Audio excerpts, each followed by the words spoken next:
Hey y'all, good morning. Unfortunately, it's New Year's Eve. It's really not a good day for me, and I'm explaining to you why. Last year this time we was out getting what we needed for New Year's, preparing to bring the New Year's in. I'm making brief and short as I can because I got a lot to do today. It's a lot going on due to that situation. Well, we woke up.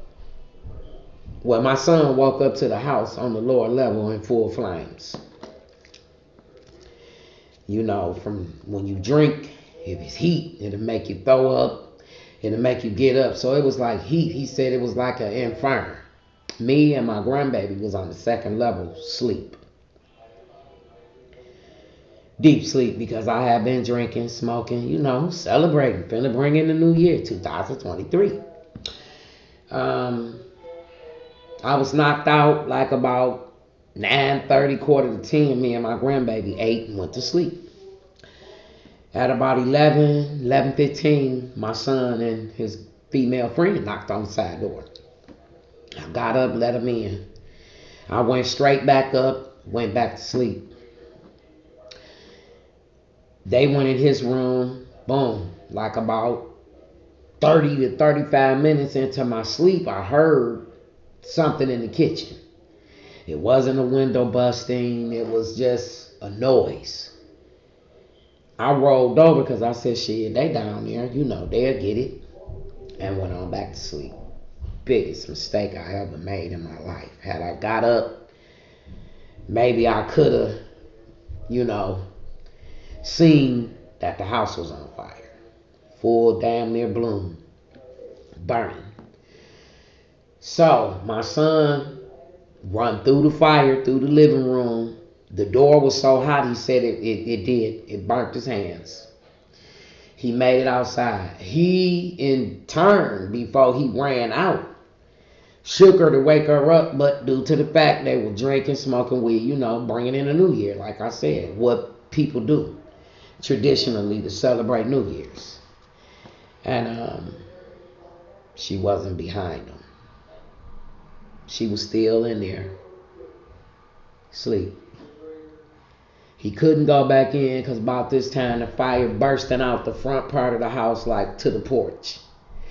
He tried to go to the side. About this time, it's so much smoke mixed with fire blowing out the back side, left side of the window of the portion of the house. My grandbaby room, if you'd have made it to the back door, you'd have died from smoke inhalation. You couldn't go in the basement because all that was in full flames. The only part that wasn't burning was the basement and the upper level yet, which is where I was located. You make some decisions in life that you never think that you would have to make, but it come a day and time, when you have to make them.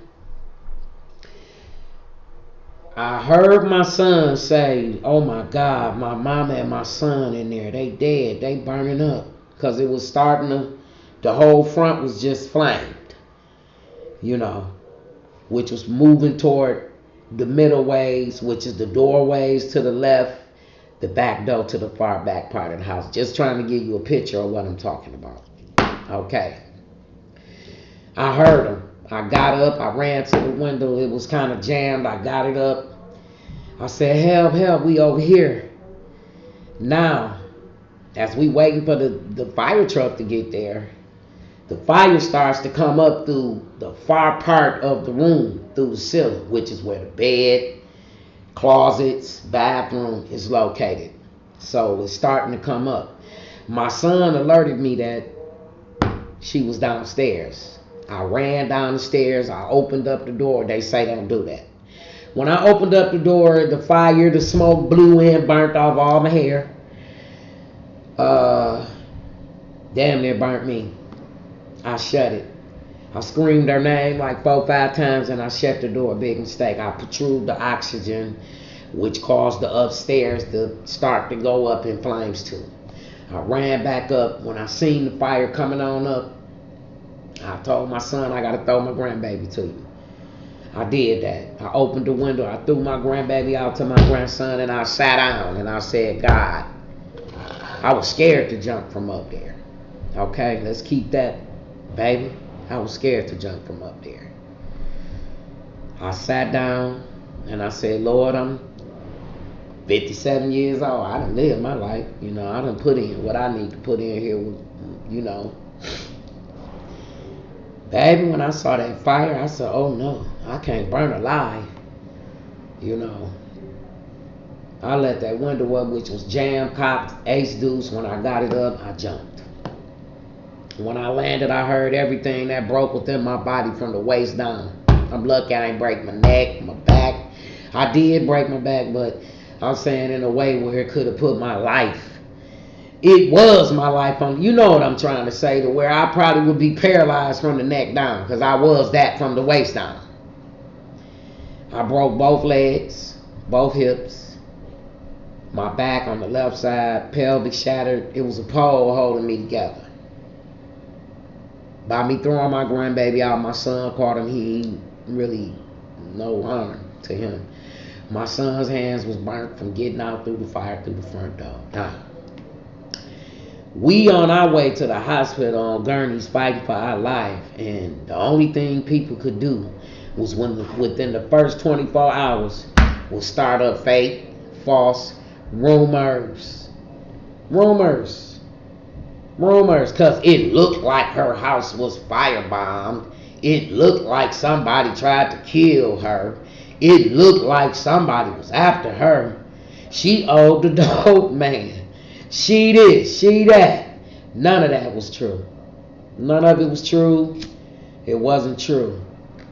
And I'm going to tell y'all something. All throughout of it, in the hospital, this kept me sane.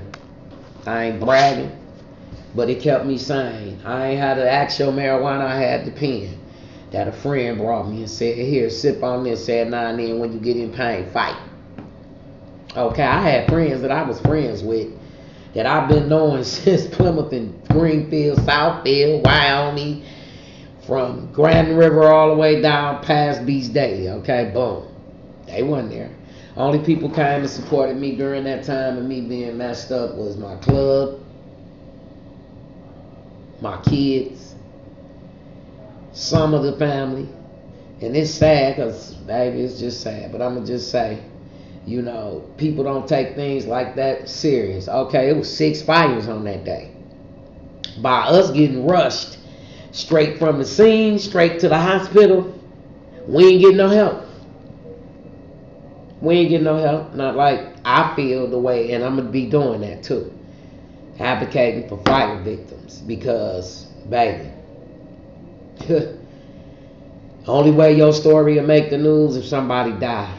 She died. We thought that. That's not true. How was she? She was a beautiful soul. She was a good person. You know, she really was. She had kids, man. She had kids. I ain't finna put her kids on here because it's ain't that. Nobody trying to get no views, you know. This shit really happened to me and my family. New Year's Eve last year, this day, at approximately 12 p.m. New Year's Day. I got marked, fire burn, with a fire. Nobody was trying to gimmick nobody or trying to con nobody, baby. Listen, let me tell you. Since my house burnt up, I had to start from the ground up, which is I done been in some messed up houses. I'm going to keep it clean. Messed up houses. God, just now, before New Year's, a week before New Year's, let me know he's still riding with me. So I got to ride for him, no matter what I do. But I got my house. I move in Tuesday. Okay? Thank you, Jesus. You know, I'm going to be on a whole different level. I'm in that Habitat program to buy a house. I got blessed and got pulled, so something did come out of something. But that I've been on that. You know, but maybe that, you know, led to me getting a little help, you know. But I'm about to move in my house. Yes, we have nothing. We lost everything in the fire. I'm going to do as much as I can on my own. You know, God got me. And I'll be okay. But it do come to a point where you be under so much pressure to where you feel like you need help. You do. But if you reach out, she trying to take some of that jewelry. Well, let me tell you how I got my jewelry out that fire. My son went back and went up in there and got our valuables. Because guess what? Right after he left, the looters went up there and took everything. Believe it or not. Shoes, clothes. I had brand new shoes, clothes. Excuse me. They cleaned it out. Only thing they left was stuff that they couldn't be seen. All of it could be seen carrying, but things that was broke they didn't take. But things of value, of anything that could be sold, they took it out of my house. And they probably was gonna come back and get my motorcycle, but my president went over there and got that, so I was covered. My moral to this story is that's what happened to me last year on New Year's. I'm blessed to be here. I do my little skits, I do my little reels. I don't bother nobody. I'm not on here to battle nobody for no spots, no nothing. I'm just here, okay? I'm just an average everyday human, that love life. I died, came back, was in intensive care for 12 days, okay? My son was in there, hey, I'm talking about me, but that was my family too. So when I came up here and said I needed help, it was serious, because now I gotta do it all, but it ain't nothing. A real one like me could do it, it could be done. Don't nothing knock an effort, but a try. Remember that. And God is good, and if he kept me here, he kept me here for a reason. So I'm gonna find out what he kept me here for, Yes, because tomorrow I need to be in somebody's church, thanking God that I'm able to see another New Year's.